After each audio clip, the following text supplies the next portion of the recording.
अस्सलाम वालेकुम students, welcome back to my channel. Student, मैं एक एमबीबीएस डॉक्टर हूँ।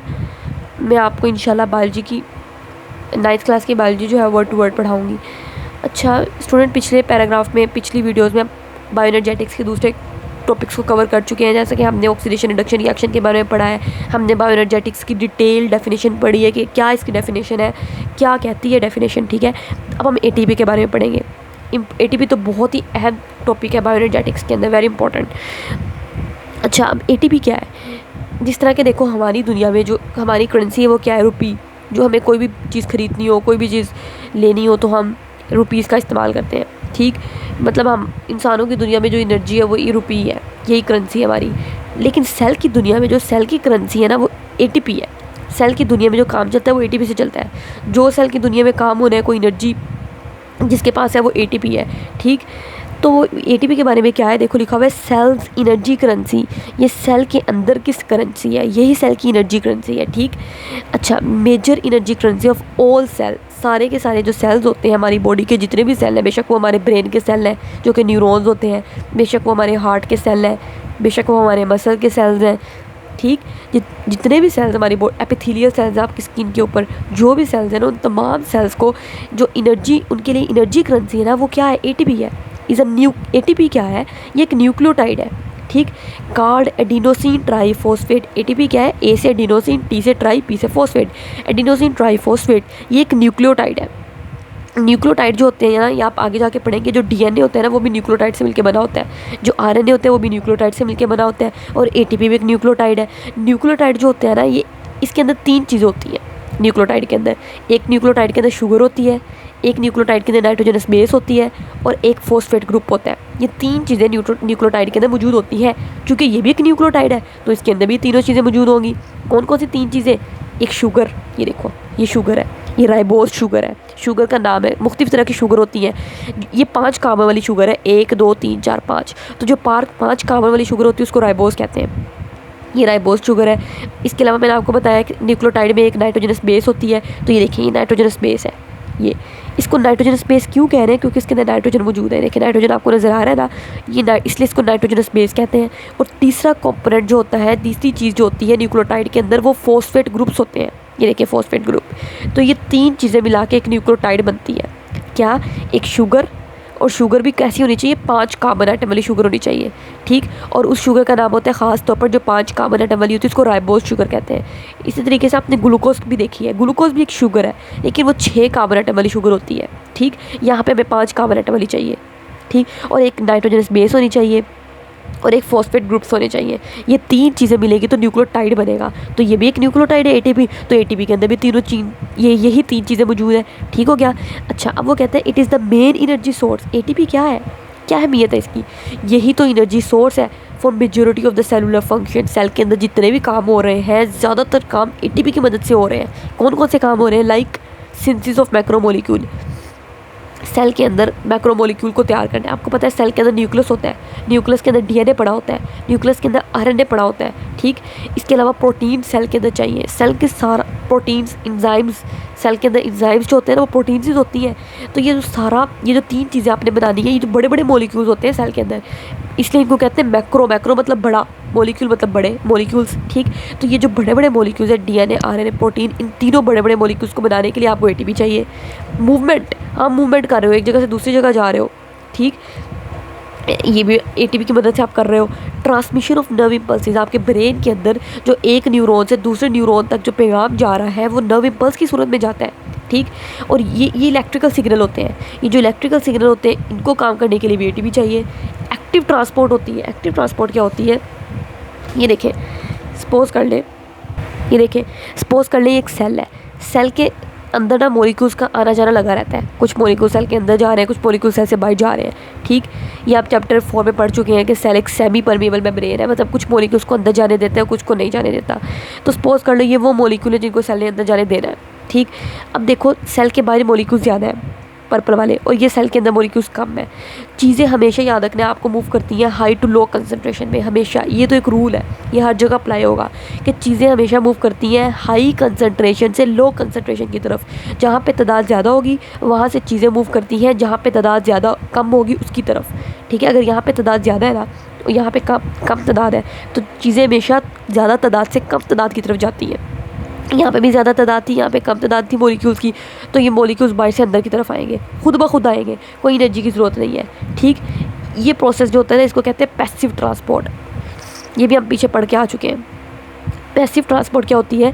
ये वो ट्रांसपोर्ट होती है जिसमें कोई एनर्जी की ज़रूरत नहीं है, मॉलिक्यूल्स खुद ब खुद बाहर से ज़्यादा जहाँ पे उनकी कंसंट्रेशन थी वहाँ से जहाँ पे उनकी कंसंट्रेशन कम है वहाँ पे जा रहे हैं। ठीक, एक होती है एक्टिव ट्रांसपोर्ट। एक्टिव ट्रांसपोर्ट में आपको एनर्जी की ज़रूरत होती है। ठीक, क्योंकि वहाँ पे मॉलिक्यूल्स जो होते हैं, ये देखो बाहर मॉलिक्यूल थोड़े हैं 2, अंदर मॉलिक्यूल 4 है। मॉलिक्यूल जो होते हैं ना, जब उन्होंने ज़्यादा से हाई टू लो कंसंट्रेशन की तरफ जाना होता है ना, तब तो वो खुद ब खुद चले जाते हैं, उन्हें कोई मसला नहीं होता। लेकिन जब उन्होंने अपोजिट करना है, मतलब लो टू हाई की तरफ जाना है, तो तब उन्हें एनर्जी की ज़रूरत है। ठीक है, जैसा कि आपने लाइक पहाड़ पे आप जा रहे हो, नीचे से आप ऊपर की तरफ जा रहे हो, तो आप नीचे से ऊपर की तरफ जाते हो तो आपको कितनी ज़्यादा एनर्जी की ज़रूरत होती है ना। तो इसी तरीके से जब मॉलिक्यूल्स ने भी लो टू हाई कंसंट्रेशन की तरफ जाना होता है तो उनको भी हाई एनर्जी की ज़रूरत होती है। देखो यहाँ पे इनकी लो कंसंट्रेशन थी, बाहर अंदर इनकी हाई कंसंट्रेशन है, तो जब लो टू हाई कंसंट्रेशन आएंगे तो तब इनको एनर्जी की ज़रूरत होगी। ठीक, तो एनर्जी कहाँ से आएगी? एटीपी से आएगी। जो एटीपी है ना, एटीपी का ये वाला बॉन्ड तोड़ दो, ये वाला बॉन्ड तोड़ दो, तो एनर्जी रिलीज़ होगी। जो एनर्जी रिलीज़ हो रही है ना, अब ये एनर्जी इस्तेमाल होगी और इस एनर्जी को इस्तेमाल करके मॉलिक्यूल यहाँ से यहाँ पे चले जाएंगे। ठीक, तो ये जो इसको कहते हैं एक्टिव ट्रांसपोर्ट। एक्टिव ट्रांसपोर्ट में एटीपी की ज़रूरत है। एक्सोसाइटोसिस, एक्सोसाइटोसिस एक प्रोसेस होता है, ये हम पीछे पढ़ चुके हैं, जिसमें जो बल्कि मटीरियल होता है वो सेल से बाहर जा रहा होता है। ठीक, और एंडोसाइटोसिस में अगर कोई बड़ा मटीरियल अपने सेल के अंदर लेके आ रहा है तो वो एंडोसाइटोसिस से आएगा, क्योंकि इतना बड़ा बड़ा मटीरियल ना सिंपली सेल मेम्ब्रेन से गुजर के नहीं आ सकता अंदर।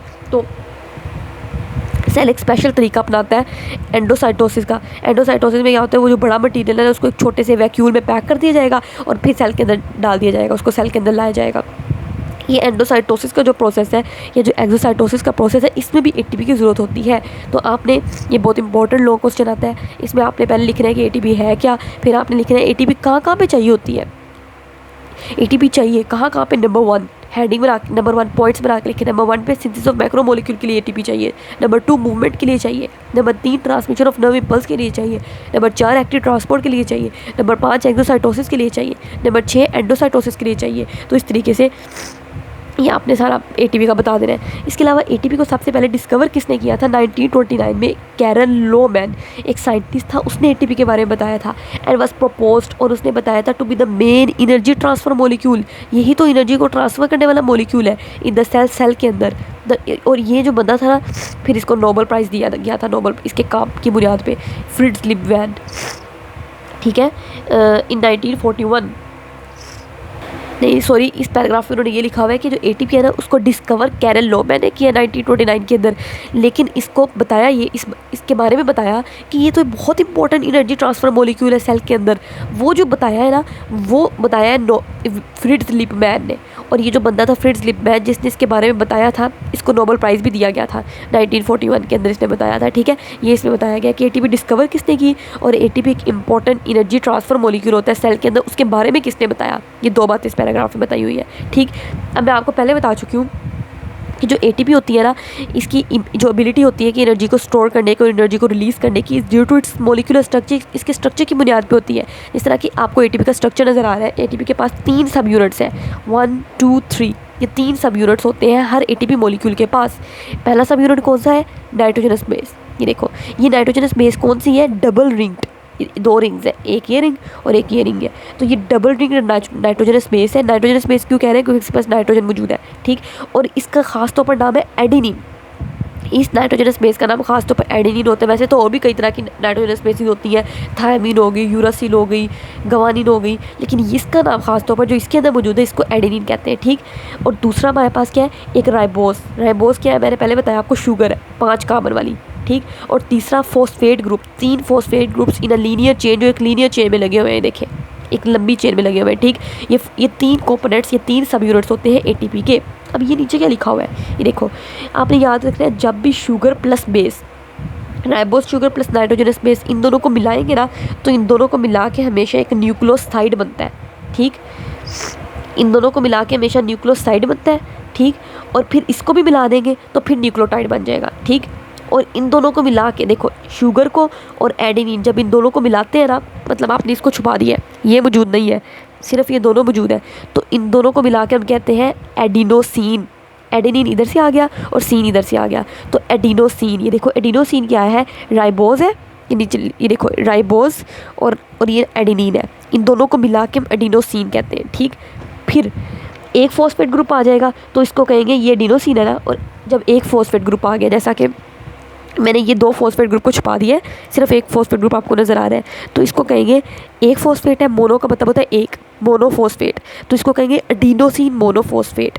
एक और फॉस्फेट ग्रुप दिखा दो तो ये बन जाएगा एडिनोसिन डाइफॉस्फेट, डाइमिड्स 2, 2 फॉस्फेट आ गए।